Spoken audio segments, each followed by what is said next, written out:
A few days ago, I made my first video for KH Talks. It was a discussion about how certain fans would look at KH2 fans that would offer criticism towards modern games, and how they would kind of just label them as either 2FM elitists or fans that only want every single future game to be exactly like KH2, like this, that, and the other, just a lot of generalizations.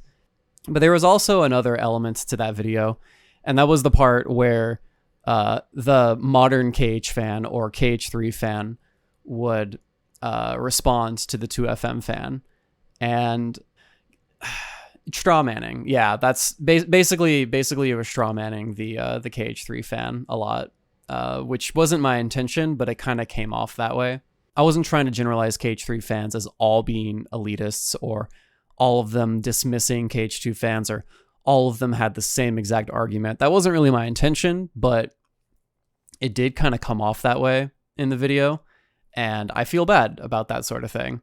So basically, in this video, I kind of wanted to make it up to KH3, not even necessarily KH3 fans, but just modern KH fans. I wanted to make it up to them, and I also wanted to knock out two birds with one stone. I would make it up to those fans, and I would also talk about a discussion topic that I've actually wanted to do for quite a while. And that discussion topic is the fact that 2FM is actually an extremely flawed game. So today, we're actually going to talk about 2FM flaws. The madman talking about 2FM in a negative light. What? That's crazy. Let's get into it. Flaw number 1, growth abilities locked behind forms. This is a pretty glaring flaw. This is actually one of the more glaring flaws that I think of when it comes to KH2 in general, because it actually bleeds into a lot of other aspects of the game that you wouldn't really think about. In order to obtain growth abilities, you were almost forced to break the normal gameplay loop, stop your progress, and go grind forms. It was extremely difficult to actually obtain your growth abilities by just using your form as you naturally went through the game. And the majority of the time, if you really, really want a growth ability, you have to stop going through worlds. You have to go out of your way to go to a world and grind out that form for like 20 or 30 minutes. And that's pretty unfortunate, I think, because a lot of fans are just not going to do that.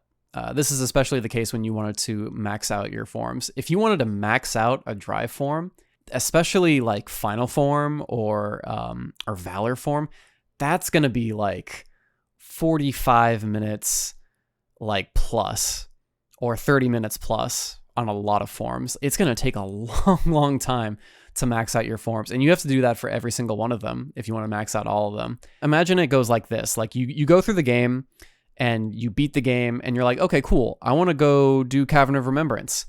Okay, well, you're going to have to spend like a good few hours just grinding drive forms before you can even go into the cavern and do everything in there and make it to the Garden of Assemblage. The experience required to level each form is way too high, even after they lowered it in 2FM. I don't think a lot of people know about this. I think a lot of people don't realize that in KH2 Vanilla, it was even worse. Yeah, it was lowered in 2FM. Look it up. 100%. It was lowered in 2FM. It was made a lot easier. The game does a horrible job of informing you how you're supposed to level up each form, making it very easy to go through the entire game without leveling certain forms due to lack of knowledge. The game literally straight up does not tell you how to level up drive forms unless you press the start menu, you go to the status section, you choose a drive form, you hover over the experience section, and then you look at the bottom, and then there's going to be this tiny blurb that tells you how you level up each form. And it'll tell you, like, you level up this form, you get 1 experience for killing Heartless. You get 1 experience per limit completed. You get 1 experience for every single drive orb you get. It is so extremely well hidden. And that's like critical information. Like, you just want to know how your drive form works. You want to know how to level it up. And the game does a horrible job of actually telling you how to go about that process. Most of us probably went on GameFAQs or something, or just Googled it, or just like, how do I level up Final Form? You kill nobodies. Okay, well, now I know, because the game literally didn't even tell me how to do that. Level design. Oh, man. That's why I come here. The action, the people, there's always something going on. Where are all the people, man? What's going on? Oh my god. Yeah, this is a big one. I can't deny this. The level design in KH2 is just absolutely atrocious. It's really bad. Completely removed puzzle-based design of KH1, and most rooms either became long hallways or small boxes. Yeah, that's pretty true. Extremely linear. Like, God, if you guys thought that FF13 was linear, like, KH2 is pretty linear. Almost zero NPCs to interact with, and virtually none of them affect the game in a meaningful way. I can't even count any NPC that really did anything for you, as far as like, oh dude, I talked to this dude and he gave me a potion, or he told me where I could do something. Like, as for why the level design is so terrible, this is kind of where growth abilities being hidden behind drive forms actually affects level design. Because think about it this way. You can't anticipate that players are going to level up their drives to get those growth abilities. So because of that, you're pigeonholed into creating extremely basic and linear worlds with like no puzzle solving whatsoever, or without any puzzle solving involving growth abilities or platforming of any sort. They could have involved like spells a little bit more, like the way that they did in KH1 for certain puzzles, or just any sort of interesting interaction with the world whatsoever in order to, do certain cool things within certain worlds. Yeah, like the library section in Hollow Bastion. I guess they just decided against it because growth abilities being locked behind drive forms really hampers that ability. And they were just so focused on the combat that, they wanted the worlds to be a lot more flat so that it didn't get in the way of the combat system. Cavern of Remembrance finally added some semblance of good level design into the game, but it's an optional dungeon only available in 2FM, so it never made an impression on the majority of fans. I think a lot of people back in the year like 2006, 2007 played through KH2 maybe like once or twice, and their impression of the game was that it was extremely linear and there was like no puzzle solving, really terrible level design. The majority of people never got a chance to experience Cavern of Remembrance until like 2014. And by that point, it's only an optional dungeon. So like, it's not like it really makes a difference on people's impressions anyway. Magnet and Reflect. Oh man. I bet you guys did not see this one coming at all. At all. I think they're a little too strong. I genuinely think that they're a little too strong, and you could just design it a little bit differently and it would make a world of difference. Okay, I can see that I have some convincing to do, so let's get going. So while Magnet provides insane utility for high cost, there were virtually, I want everybody to listen to me here, virtually no enemies in the game that resisted or were immune to the spell. You could literally pick up every single enemy in the game with Magnet, and they were helpless, dude. They couldn't do anything. In the second visit encounters, you could plow through every single encounter with a Magnet finishing leap combo and some ethers and never ever be touched. Like, that was a legitimate thing that you could do. If you just used Stitch and you knew the Magnet finishing leap combo, like, the second visits were so free.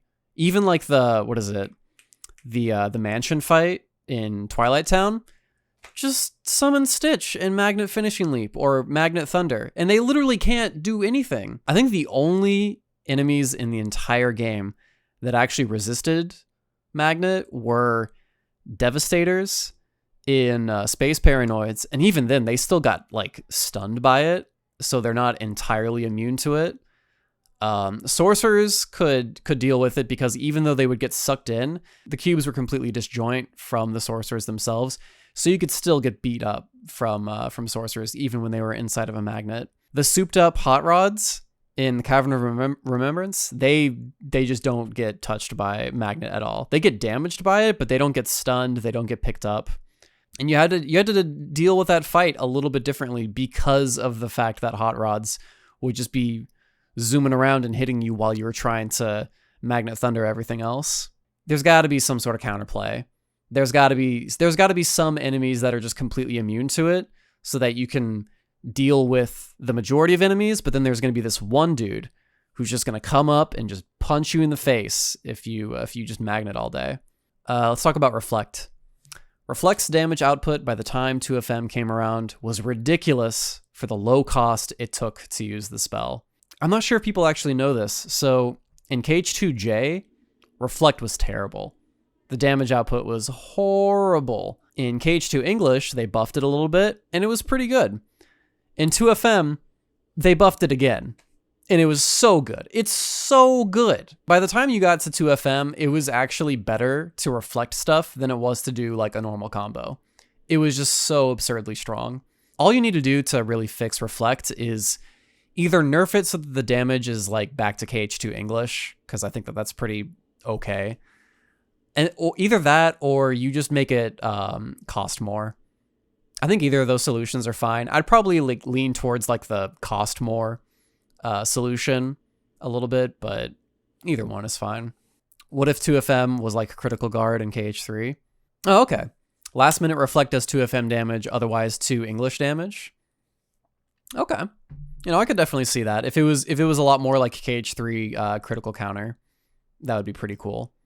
Boss design. Ooh, man. No, God, every single time I visit Pride Lands 2, I just think to myself, fuck, I gotta fight this guy. I really don't want to be here. Like, I never have a fun time fighting Ground Shaker, ever. I never, ever have a fun time fighting this guy. Boss design in 2FM wasn't as perfect as some people made it out to be. I think that a lot of people kind of made out 2FM bosses to be like this ultimate standard. After a while, they're just like, oh man, all these other Kingdom Hearts bosses suck. KH2 has like all the best bosses. Look at Lingering Will. Look at Data Org. Like, I don't think it's that perfect. Even within Data Org, there's still like a good chunk of those fights that are actually just not very well done.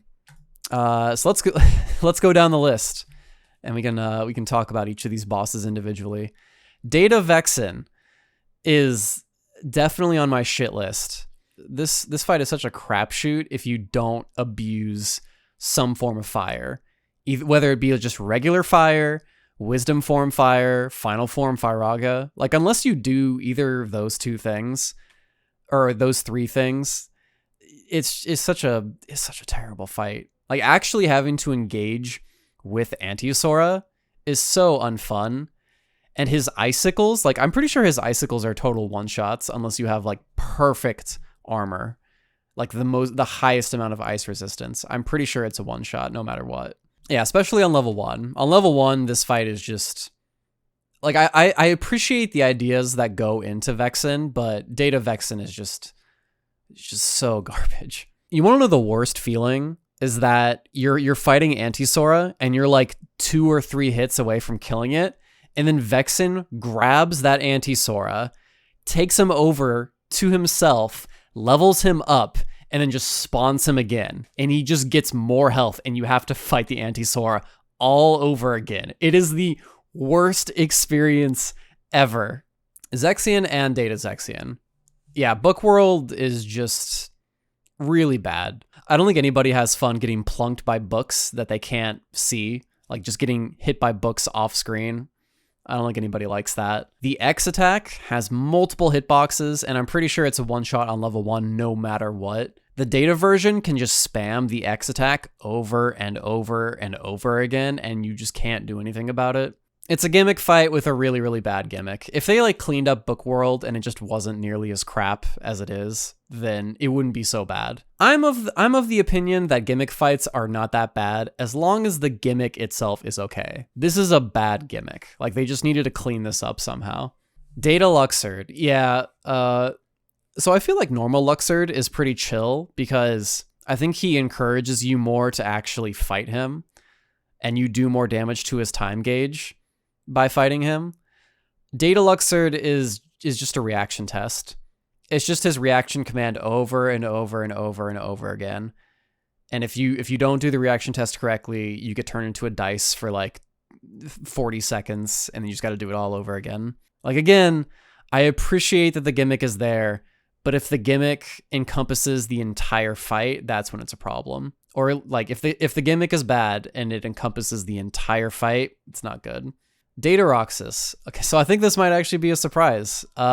So here's the thing, guys. If you don't steal Data Roxas's Keyblades and do the whole limit form thing the whole fight, actually fighting this dude sucks so bad. Like, if you trigger this guy's Forced Revenge in midair in the second or third phase, he has this attack where he can he throws Keyblades at you, he teleports to you, and he just throws Keyblades at you, and it's instant. You can't react to it whatsoever. It's actually impossible to deal with.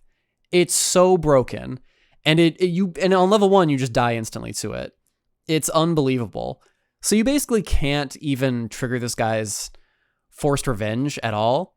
And even when you're just normally fighting him, he can just, like, while he's dashing around, throw out the spinny Keyblade attack. And if you get clipped by it, he just combos you. And after a while, once you get to his third phase and he's just dashing around and throwing light pillars at you at the same time, like, you can't react to anything. You're just you're just spamming dodge roll the whole fight. Like, I love Roxas so much. He is literally my favorite character. But Data Roxas is not a good fight. Like, I want to love this fight, but it's such a crapshoot unless you do some sort of cheese. Man, I'm looking at chat, and man, so many people are like, "What? Data Roxas is so cool. What are you talking about?" Data Zaldin, DM phase. So I think that Data Zaldin is like okay until you get to his DM phase. And then from that point, it's literally just throw Magnega. Did he do the jump attack? No. Okay, well, he just summoned his shield again. Great. Throw Magnega. Did it work this time? Nope, he DM'd. Gotta wait that out. Throw Magnega. Did he do the jump attack? He did the jump attack. Yes, I can do damage to him now. It's like, dude, what the heck was the idea here? Like, there's actually zero way to penetrate his shield in the DM phase without Magnega. It's like, who thought this was a good idea? Who thought this was a good idea? All right. Ground Shaker. Yeah. Controlling Lion Sora, number 1, is just not a fun time.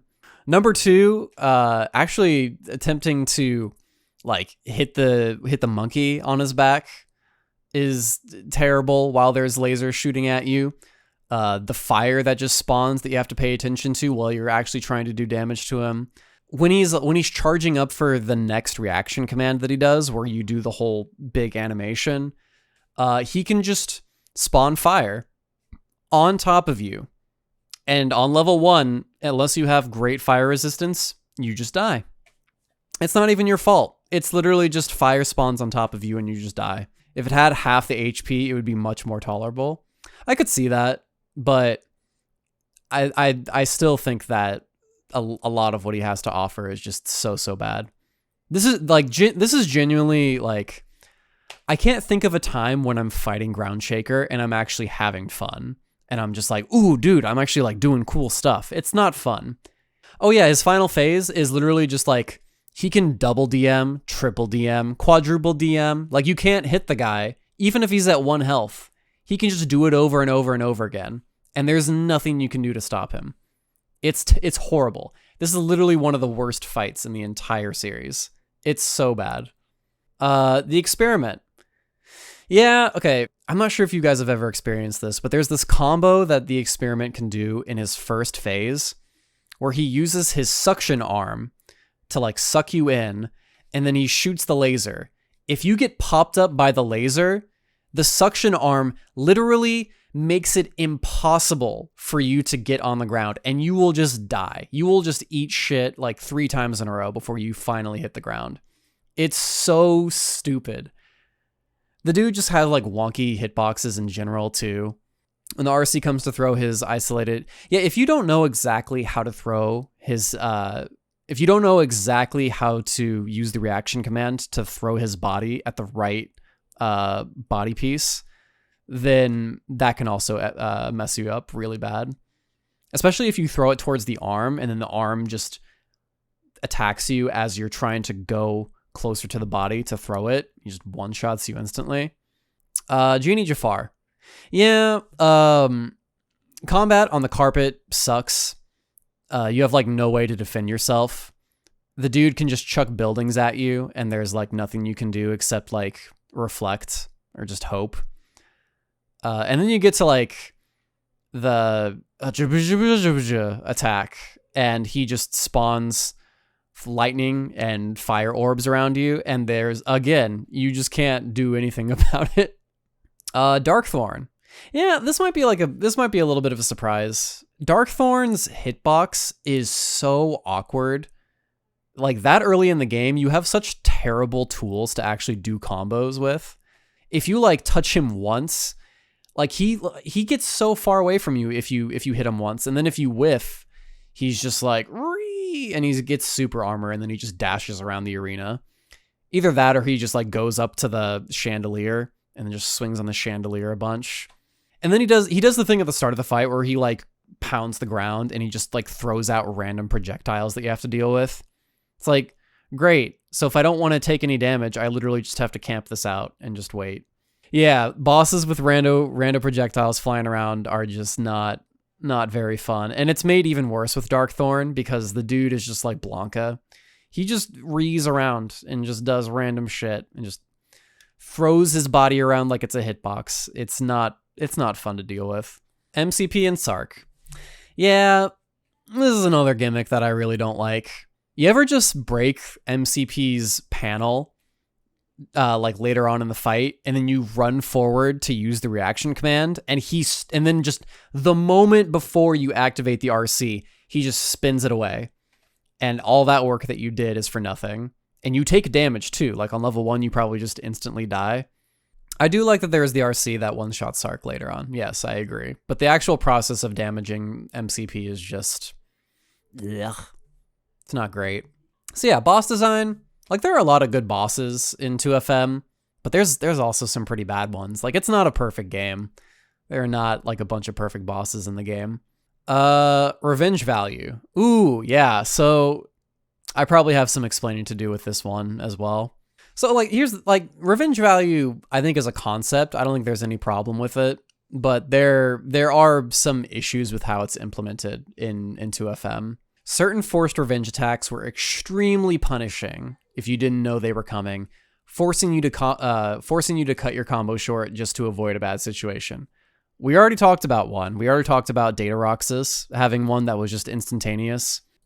And then there's Vexen's Icicle, which I'm also pretty sure is a one-shot unless you have perfect armor. Or if you trigger Larxine's forced revenge in midair, the Aerial Thunder, if you don't dodge that shit, I'm also pretty sure it's a one-shot. Or it like really, really hurts. I don't like the idea of getting really heavily punished for triggering a boss's forced revenge, especially when there's no way of knowing exactly when it's coming, unless you know the exact values and you just count them up as you're doing the fight, which the majority of people, not even myself, are going to know every single time. Some solutions. So there are some like really easy solutions that I think future games should implement when it comes to revenge value. Number 1, I really, really hope future games do this. Have a graphic showing when you get close to triggering forced revenge. Just have like a gauge or something that tells me how close I am to triggering forced revenge, or just where it is at that point in time. If I have that information, if any casual player, and even myself, have that information, it would help tremendously just knowing when a boss is going to break out of my combo. And then the other solution is make the forced revenge not be nearly as punishing. And I think that KH3 did a good job with this. Most bosses in KH3, when you hit their forced revenge, they just teleport away. They don't like cheap shot you or anything like that when you hit their forced revenge. They just teleport away. So there's no huge punishment. Yeah, I think that's it. I think that's my full Uh, I think that's my full little presentation there. Does anybody else in chat have any other little things about KH2 that they don't like that maybe we could like bring up and talk about a little bit? How did Ars Arcanum dodge the RV section? I mean, it's cheese. I'm not gonna blame the game for having cheese. There's nothing wrong with learning that there's like that cool quirk with Ars Arcanum that you can actually use to extend your combo. There's nothing wrong with that. Ars Arcanum is ridiculous? Really? You guys think that? I think that that's really cool. I guess it depends on who you ask. Some people might look at Ars and they might think, well, that's lame because you're not triggering Forced Revenge and you're doing this long combo. But I think that's really cool. I think that's like a really cool discovery. I made a tweet about this earlier. Every single game has cheese. There's Final Form for Iraga in this game. There's the negative combo cheese in this game. KH3 also has the AoE Firaga. That's just as abusable, if not more abusable, in that game if you know how to implement it. There's ways to cheese Skull using the Simba. The Simba link. There's ways to cheese Davy Jones. Like there's cheese literally everywhere. I don't think that makes the game any worse. It's just there. As long as like the degenerate strats don't completely overshadow a game, then I don't think there's a problem with that. Like in Dream Drop Distance, as soon as you find Balloon or Balloonra and you realize just how strong it is, that's when things get a little bit ridiculous. Because at that point, it's like there's actually zero reason for me not to use Balloonra every single time. It completely overshadows the entire rest of the combat of Dream Drop Distance. No retry option is kind of annoying. I kind of agree, but that was just a problem with the time. Like they just didn't think about it at that moment, and then they were like, "Oh, let's implement retry in future games." Valor should be doing way more physical damage since that's the only form that's purely physical based. I think that Valor should definitely scale a lot better as time goes on. I definitely think that Valor should scale a lot better as time goes on since it just doesn't have any defensive capabilities. If they did that, then it would have been a lot more useful, but it gets phased out in the late game. What do you think about a more active way of restoring MP outside of items and drives? I kind of agree. I think that the recharging MP bar is a little bit. I think there's like a better way. I think a really good idea for a recharging MP bar is that it recharges at a slower rate if you're camping away from the enemy.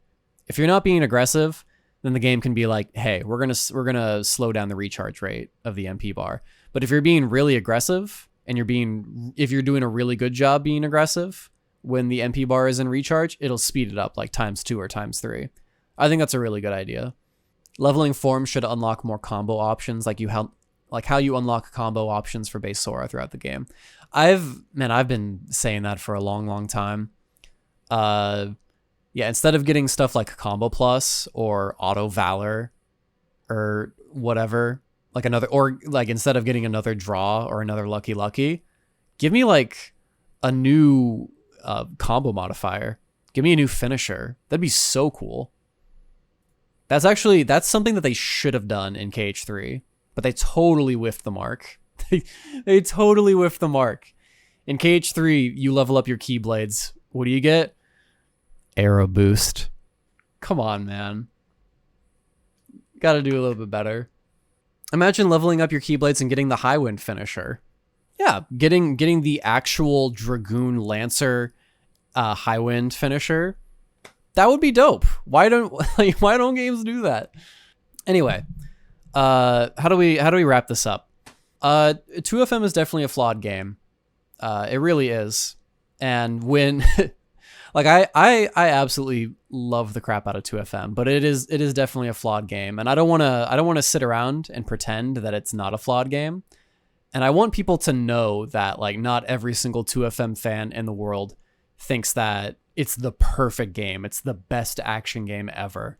Like, no, it's definitely got its flaws. And the majority of us are willing to acknowledge that. If there are people out there that are just like 2FM's the perfect game and it has no flaws whatsoever, then they're stupid and they definitely deserve to get called out. But not every single 2FM fan is like that, for sure.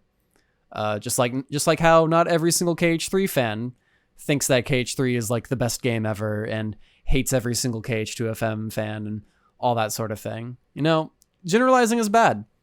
Generalizing is bad. Acknowledging that your game has flaws while still enjoying it is definitely the route to take. Definitely the route to take. If we all thought that 2FM was the perfect game, we would literally never ask for anything else because we would just be playing the perfect game. But we keep on asking for like 2FM to be improved, for future KH games to take 2FM's like game design and philosophies and improve on it so we can have an even better game.